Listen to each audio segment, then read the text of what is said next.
Season 2 of Deserter Pursuit Order is here. Dick's case has had a huge impact and remains unresolved to this date. The commander came to talk to Hugh. Yushi committed suicide in a hotel during his escape. Roy was arrested at a subway station during his escape. Alan was captured in Busan during his escape. So far, so good. But what follows can't be watched. Toby, who escaped, has not been captured. Dick's desertion, subsequent criminal acts, and attempted suicide have severely impacted military morale and even threatened the safety of the military camp. According to testimonies from related parties, Dick suffers from mental illness, which Hugh refuses to accept. Everyone has been through it. When he first enlisted, he was beaten from dawn till dusk, suffered from poor food and sleep, and lived a life worse than death. He finally climbed to his current position, hoping life would get a bit better, but it didn't. The bullies just changed from lower-ranking soldiers to higher-ranking leaders. If Dick is said to have a mental disorder, then he does too, and no less severely than Dick. The commander's intention is to close the case,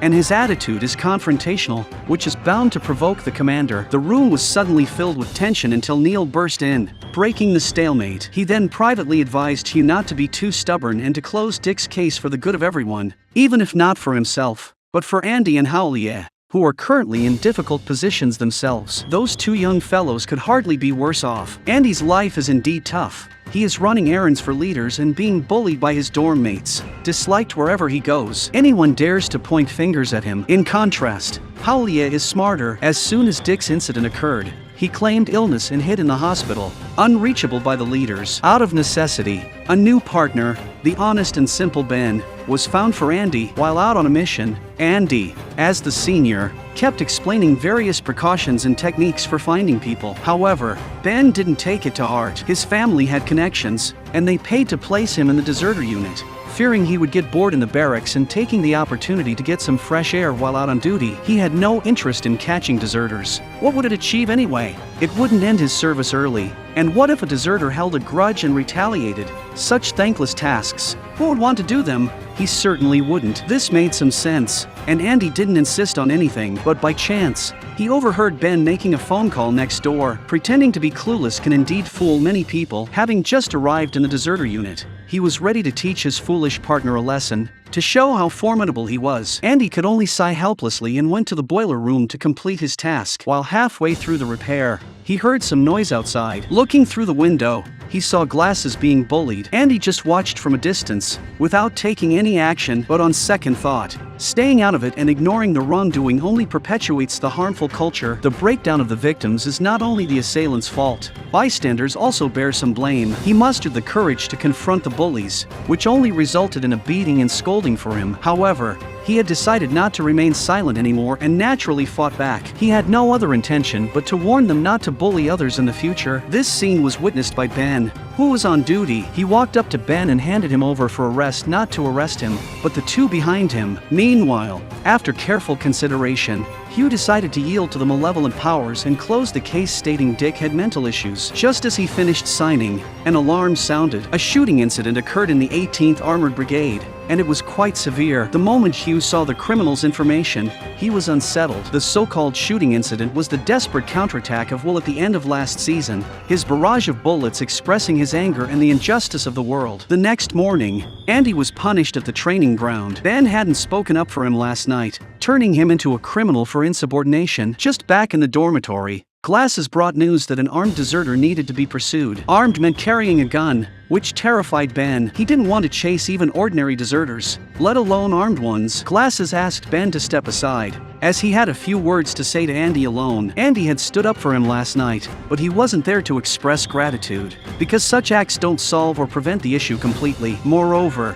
because Andy stood up, the bullying towards him would only intensify. In fact, Will's breakdown was expected by him. He could say without exaggeration that he could do the same, just that the time hadn't come yet. Hearing about Hugh's return, Andy immediately reported for duty. The priority was to catch the deserter. No time for catching up, but don't count on Ben. He definitely wouldn't dare to go. Hugh had arranged for someone else, Howley, who had been hiding in the hospital pretending to be sick. After seeing the news of Will's escape, he couldn't sit still. Will's incident had caused a big stir, not to mention the casualties within the military camp. Armed flight also poses a threat to public safety. Ruth stated on behalf of the military, labeling Will as a criminal of a particularly egregious nature. She declared that they would capture him at all costs, as soon as possible, implying that lethal force could be used. However, Hugh still had humanity. He only had one request of Andy: to bring the man back alive. After the news broke, society was thrown into panic. The relatives of the 11 injured and 2 deceased surrounded Will's family home. Will's mother, already tormented and mentally unstable, stepped forward to face everyone. Instead of apologizing, she expressed her concern for Will, worrying whether he had run out of his asthma medication. A relative of one of the deceased stepped forward to argue, incredulous that she was worried about asthma medication when people had died. Will's mother, though understanding that killing was wrong, pointed out that those people had continually bullied Will. She argued that if Will hadn't been driven to desperation, he wouldn't have made such an extreme choice. The relatives lost their temper and started to get physical. The situation quickly became uncontrollable. Halia arrived to meet Andy. It turned out he wasn't faking illness. He was genuinely unable to speak due to his condition. Before they could even start their work, a video appeared online. In it, Will admitted to his crimes but also accused his tormentors of bullying. He explained that he had been pushed to his limits, beaten and humiliated daily, with even his family subjected to relentless harassment. He described living in constant bullying, whether his eyes were open or closed. He asked who could endure such treatment without breaking down. If he hadn't fired back, he would have been the one to die. Therefore, he argued that his actions were in self-defense,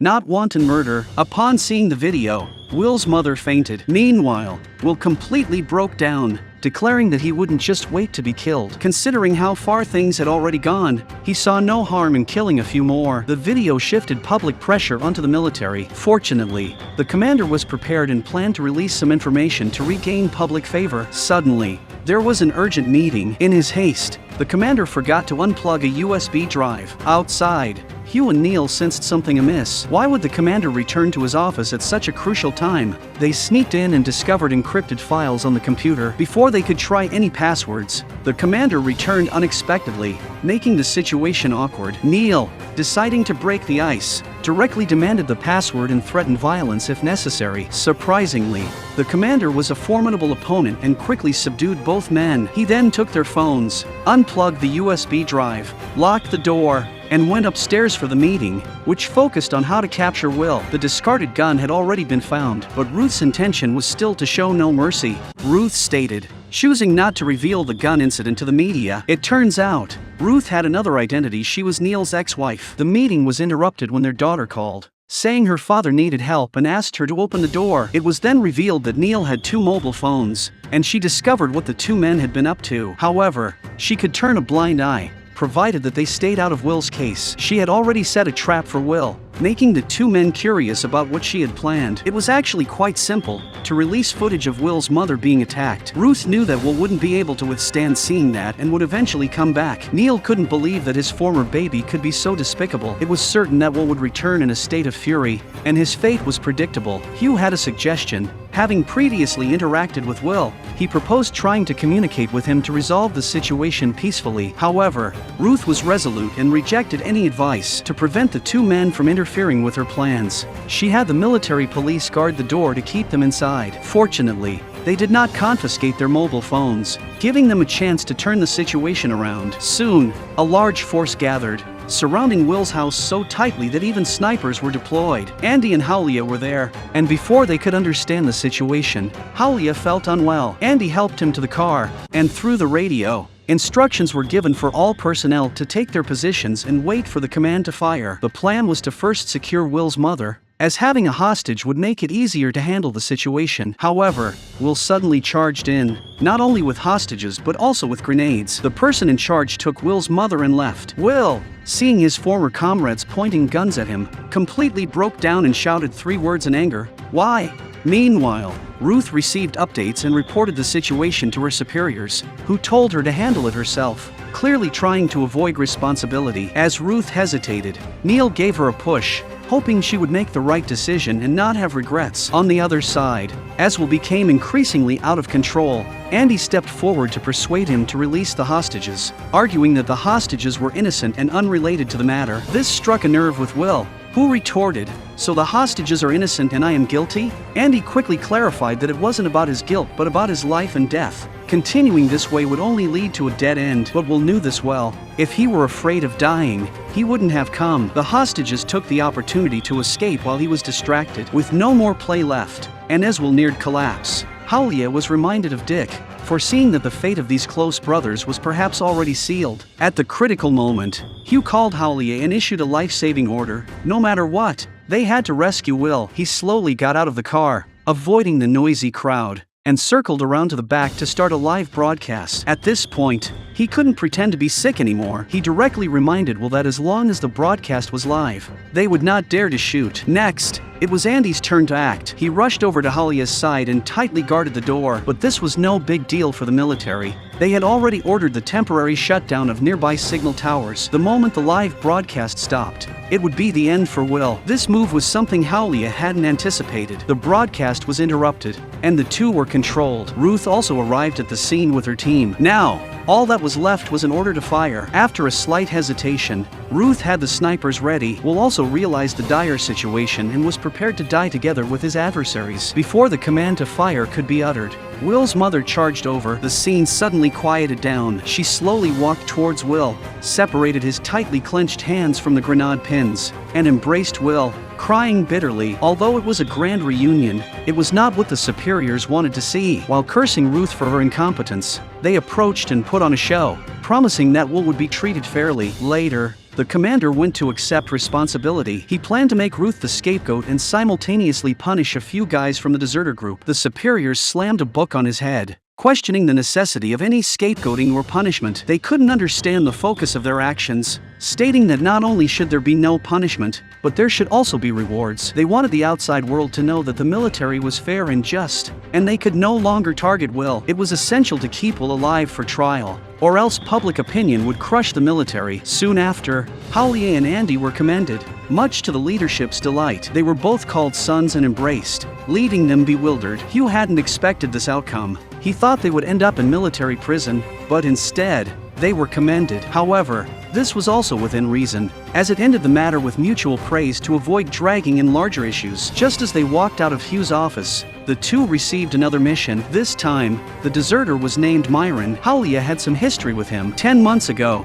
Hawlia had pursued Myron, who had graduated from the drama and film department with excellent grades. In high school, he was nominated for Best Actress at a youth drama festival for his role as Nina in Chekhov's The Seagull. Later, he joined the army but fled due to bullying. While working as a dancer in a hotel, he always used the name Nina. One day, Hawlia found him, ready to bring him back. However, the bullying he experienced in the army made him extremely fearful. He would rather die outside than return there. Hawlia's appearance drove him completely mad. He slashed Hawlia with a knife and escaped. Finding him again would be extremely difficult, but they had to act regardless of the difficulty. The dance hall where he used to work was long gone, so the two had no choice but to go to the local police station to investigate. Coincidentally, the police had recently arrested a petty criminal whose client list included Myron's name. A petty criminal is someone involved in all sorts of miscellaneous illegal activities, such as doing errands for private investigators. The police even kindly provided them with a business card. Following the phone number on the card, they quickly located Idiwan and successfully met another petty criminal. When asked for the password, Andy mumbled something, and unexpectedly, it was the correct response. They were taken to a car, but the criminal wasn't there, and something felt off. They decided to leave, but just as they opened the car door, the criminal returned. They had no choice but to stay. Suddenly, the criminal meowed, confusing them both. It turned out the correct password was meow, not ow ow. At that moment, the car door was pulled open, and a large group of people stood outside. It seemed that the criminal had gone to gather more people as he suspected them to be cops and was about to have his men start a fight when the police suddenly appeared, and a brawl ensued. The criminal took advantage of the chaos to escape, with Andy and Hawlia in hot pursuit. Along the way, the criminal stole a bicycle, and Andy did the same. They chased each other on the road. A real-life action scene. The criminal was clever, hitching a ride on a passing bus, but just as he thought he had escaped, Andy caught up on his bike as the bus stopped. Forced to continue on bike, the criminal kept going, but Andy, not so skilled, fell at an intersection and watched the criminal get away. Just then, Hawlia appeared on an electric bike selling coconut milk. which the criminal couldn't shake off despite his exhaustion, forced to change his route, which only allowed the coconut milk bike to go straight. Halia immediately informed Andy. Thirsty, the criminal randomly entered a restaurant and started drinking from a water pitcher. Andy caught up with him, and with Halia's assistance, they successfully captured the criminal. Myron had once approached this criminal, tearfully saying he had stabbed someone and needed to escape, begging for help because he couldn't return to the army or he would be tortured to death. Seeing the criminal reluctant to help, he placed a knife against his own neck, saying it was better to die there than anywhere else since all paths led to death. Never having seen such a scene, the criminal sent him to Incheon to find someone to help fake his identity. Faking an identity required money, which he didn't have enough of, so he had to work several jobs during the day and sing in bars at night, nearly causing an accident due to lack of sleep. Hugh had found out the place where Myron was faking his identity. The two decided to disguise themselves as job seekers to investigate further and find out what name Myron was now using. The scale here was completely different from anyone. When asked why they had come, the two hesitated and couldn't give a clear answer. Fortunately, Halia reacted quickly, claiming that they were deserters. The boss, upon hearing this, became very excited, immediately grabbed their hands, and understood their situation, hiring them without hesitation. It seemed that the boss had also suffered from military bullying in the past. At that moment, news from anyone came in that the two were undercover cops. With their identities exposed, the two had no choice but to start fighting. The opponents were too many, and they had to split up and run away. Andy ran into a dead-end alley, and just as he was about to be discovered, a hand pulled him into a house. The savior was an old acquaintance who ran a bar where Myron had once performed. Later, a music director who saw Myron perform invited him to go abroad to work together, planning to turn The Seagull into a musical in London. As long as Myron agreed, the director would arrange for him to go directly there, provided he had a passport. Thus, he approached the boss, who, sympathizing with his plight, made him a perfect passport so that he could stop running and live a normal life. Upon learning this, the two went to investigate at the airport the next morning, quickly finding Myron on the surveillance footage. The day before yesterday, Myron had gone through the procedure for leaving the country with his passport, but the system didn't recognize it at first, prompting the staff to report the situation to the manager. The manager and security went to invite Myron to sit and wait due to a machine malfunction, but Myron fled in panic. During his escape, he collided with a luggage cart and hit his head. People around wanted to call for emergency services, but he, fearing arrest by the authorities, dragged his injured body out of the airport and eventually collapsed on a bridge from exhaustion. By the time Andy and Halia found him, he had already stopped breathing. The cause of death was tetanus and excessive blood loss. Seeing such a scene left them heartbroken, and all they could do was call the police and then help deal with the body. Meanwhile, Ruth was suspended by her superior for taking the commander's USB drive while rescuing Neil. She handed the USB to Neil, which required a password. Hugh handed it to someone outside, hoping they could crack it. The deputy director of the military law department gave Neil a task to reinvestigate the death of Zane, who had been a lookout post leader and sacrificed himself to save a comrade who had stepped on a landmine. The incident was initially treated as a routine accident, but Zane's family raised objections, claiming that the military was definitely covering up the truth, and this belief was even circulating internally. Upon learning the news, the National Human Rights Commission immediately issued an order requesting a reinvestigation of the case. When Zane was mentioned, Neil looked uneasy. It turned out that he had previously been Zane's superior, making him well-suited for leading the investigation. However, he was required to bring along an experienced private first class. With Halia on leave, this honorable task fell on Andy. In fact, Zane had contacted Neil the night before his death. Neil had thought he was being bullied again and had comforted him to stick to his beliefs. Now, Neil deeply regretted not probing further at the time, wondering if he could have changed something, but regret was futile. The only thing he could do now was to quickly uncover the truth and clear Zane's name. Thus, Neil and Andy headed to the remote observation post, a place so secluded that whatever happened there stayed hidden. This made their task incredibly challenging. Neil reminded Andy that their investigation at the post couldn't rely solely on their eyes. They had to dig deep into what the people there might be hiding. They were received by Jerome, the lookout post leader. When Jerome greeted Andy, Neil noticed cracks in a nearby earphone booth, a clear sign that something had happened there. Under Jerome's guidance, they arrived at the observation station and used binoculars to inspect the location where Zane had been killed. According to the lookout's narrative, on the night of Zane's death, he had been clearing mines in the minefield with his man. Stan had accidentally stepped on a mine, and Zane had moved forward to rescue him. Just when they thought they were safe, the mine suddenly exploded, and Zane was blown to pieces. Stan, who was slightly further away, was not seriously injured but was still the closest person to Zane. Given this, Neil asked him to repeat what had happened. Neil would not leave until he got a clear explanation. Why was Neil focusing on Stan? Because only Stan had not provided an alibi. The handling of the case was also strange.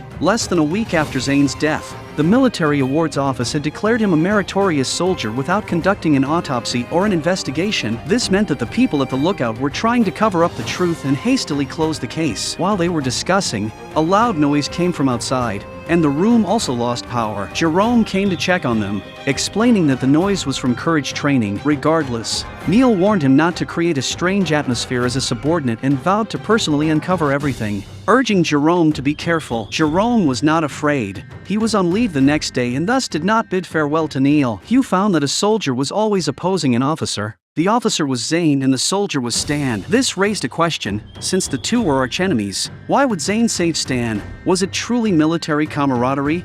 Upon receiving the news, the two immediately interrogated Stan. Stan repeated his previous statement, saying that the details of the incident were very difficult to clarify and that everyone who experienced it felt differently. Neil didn't care about feelings because he had already found out that on the day of the incident, only Stan and Zane had entered the minefield. No wonder Neil had been insisting that he repeat what happened at the time. It turned out that only the two of them were present when the incident occurred. Since Stan was unwilling to speak, Neil decided to speak for him. That night, the two had agreed to meet in the minefield. Stan had requested leave from Zane since his leave quota was already used up. Zane did not agree. Stan had then spoken rudely to Zane and cornered him. Zane, not paying attention to his steps, accidentally stepped on a mine. After hearing Neil's conjecture, Stan was very impressed by Neil's rich imagination. Seeing his arrogant demeanor, Neil was furious and verbally lashed out at him. Fortunately, Andy was there to hold him back. Otherwise, Neil would have definitely taken physical action. Meanwhile, the company commander and Hugh were shopping for toys in a toy store. He already knew that Ruth had given Neil a USB drive and demanded Hugh to hand it over. It contained fabricated events. Hugh had not expected him to admit it so openly, since he dared to say it. He wasn't afraid of Hugh blowing the whistle because Hugh wasn't alone. He had an 80-year-old mother and a 3-year-old child. While handing Hugh a box of toys, he also let Hugh guess why Neil was specifically sent to the observation post. Seeing Jerome's figure, Hugh immediately called back Howlia, who was on leave, and rushed to the observation post. At the same time, Neil felt something was amiss. He locked Andy outside the door and went in to interrogate Stan himself. This time, he wouldn't talk nicely and urged Stan to be sensible and confess what happened during the incident. Stan was still unwilling to say anything and ended up being beaten severely. He finally spoke up, revealing that people had been crossing from South Korea to North Korea to capture those soldiers for show. They had dug a tunnel and forgotten to close it while they were drinking to celebrate after cutting the enemy's throat. North Koreans came through the tunnel with flamethrowers and sprayed wildly. The scene was so gruesome that the bodies couldn't be recognized. The scars on his arm were from that incident. Neil didn't believe his absurd story, picked up a candle from the table, and threatened to burn other parts of his body. Seeing the flame, Stan became frightened and knocked the candle away, accidentally igniting something nearby. Amidst the flames, he seemed to see something and heard voices of insults. As the voices continued, he collapsed to the ground. Just then, the door was burst open, and Howlia and Hugh arrived, extinguishing the fire with 2 buckets of water. Andy discovered the camera in the room. This spelled trouble. Soon after, the commander reported to the director the case of Zane would be closed, consistent with the original findings and the search results. Public opinion would also lean in their favor. Jerome played a crucial role in achieving this outcome. Hugh learned the truth of the matter, which was different from what Neil had thought. These were the details Jerome had shared with him. The main culprit behind the disruption at the observation post was not Stan, but Zane. That night, Zane had contacted Neil and said, "The subordinates don't know anything. Before they grow wings, I can bully them as much as I like." At the time, Neil was half asleep and didn't pay attention to Zane's words. After hanging up, Zane vented his anger in the phone booth, which is when the glass was broken. The next night, while Stan was checking the railings, Zane was verbally abusive and even physically harassed Stan. As he was about to hit Stan, Stan pushed him down, a mere captain daring to confront him. Zane got up immediately to take revenge but stepped on a landmine and was blown to bits. Stan had shielded himself with his arm, which is when he got injured. If the observation post reported the truth, Stan would be taken to military court. Even if he claimed innocence, he wouldn't be unscathed. After discussing, The superiors at the observation post agreed to cover up the fact. Since then, Stan had changed, becoming a person like Zane, abusing and insulting his peers. Looking back, the director knew the truth from the beginning, which is why he had Neil investigate, confident that Neil would act on it. Then they would release the video of Neil beating Stan, as the commander had said, to sway public opinion in their favor, only after being sure that Neil knew the truth and would not reveal it. Did he have Jerome tell Hugh the truth? The director provocatively called, giving Neil two choices: to report on Zane, who had risked his life to save others, or on Zane, who bullied soldiers and ended up dead. If he chose the latter, the consolation money for Zane's parents would be stopped. How could he choose? Hugh took the call and confronted the director about why they were being targeted. Unexpectedly, the commander took over the call. This was a warning to them not to mess around and also a reminder for Hugh to check inside the toy box. What was inside the toy box? It was a box full of money. Moreover, the toy store had surveillance that could prove Hugh accepted the money. The commander's demand was simple: hand over the USB drive or both would be fired. Given the current situation, they had no choice but to hand over the USB drive. The USB drive was in a store at Longshan. Andy was tasked with retrieving it. Hawley reminded Andy not to open it, as it would leave a record. Soon after, Ruth retired. Whether out of public duty or personal reasons, she was dissatisfied with the director's handling of matters. Thus, she established a law firm and chose to defend Will. Meanwhile, the USB drive had been decrypted by the computer store owner, but it could not be copied. Andy discovered that it contained various misconducts of the soldiers and the public relations plans, including the on-site video of Will's shooting incident. The video showed that after Will left, there was still a survivor in the room who had been shot in the thigh. However, to conceal this incident, the director chose to leave the survivor unaided, ultimately leading to his death. A few days later, after the memorial service for the victims of the shooting, Betty from the Human Rights Center received a call from Andy. Having seen the contents of the USB drive, Andy no longer wanted to remain a bystander. Since the nation disregarded the soldiers' plight, the matter would be judged by the public. Thus, Andy, who was tasked with pursuing deserters, became a deserter himself and arranged to meet Betty at the columbarium. He would hand over the USB drive to her. Unbeknownst to others, Betty also had another identity. She was the sister of Yushi, the first deserter Andy had pursued. Unable to contact Andy, Hawley and Hugh rushed to Andy's home. His mother had been waiting for them. Relieved to learn that Andy hadn't deserted due to any wrongdoing, she showed them a note left by Andy, but it didn't reveal his destination. The note was merely a comforting lie for his mother. Elsewhere, the director and the commander also received news of Andy's desertion. Sensing trouble, they urgently summoned the soldiers, demanding Andy's return by any means necessary. Andy boarded a high-speed train to the columbarium, but his ticket purchase had been tracked by the military. Knowing that there are no secrets in the Information Society, and that one person couldn't possibly stand against the military, he used the confined terrain to fight against the relentless enemies. Finally, the last enemy fell, but Andy was severely injured. Just as the commander was about to capture him, another person rushed in. It was Hawley. Seeing Andy's injuries, he was deeply distressed and blocked the commander, allowing Andy to escape. However, the path of righteousness is always obstructed by various demons and foul creatures. No sooner had Andy alighted from the train than he was stopped by someone. It turned out to be his new partner in the deserter group, who was also one of those responsible for Yushi's death. Seeing how much Andy cared about the USB drive, Gordon stomped on it. He then took him back to the commander. The commander complained about the impulsiveness of the young, who destroyed the USB drive without even asking, now leaving it to the commander himself to repair. While speaking, the commander had already fixed the USB drive, but when he plugged it in, it turned out to be an advertisement from the computer store. The USB drive could not be copied, but the chip inside could be swapped. The real USB drive was hidden in a locker at the station. On the other hand, Hugh and Hawley, for helping Andy, were disciplined, but Hawley also had leverage over his superior. The superior had misused public funds to send his son to study in the USA to avoid military service. Exposing this was not a trivial matter. Under Hawley's coercion, the superior recorded a statement. The gist was that the director, knowing the truth, still sent Neil and Andy to the outpost for investigation. During this process, the superior was coerced by the director to cooperate. The director cursed the superior as an incompetent teammate, but he was more eager to know what Hawley wanted to do with this recording. Actually, there was no other intention. Hawley just wanted the director to stop chasing Andy. As for the USB drive, he would retrieve it before Will's trial.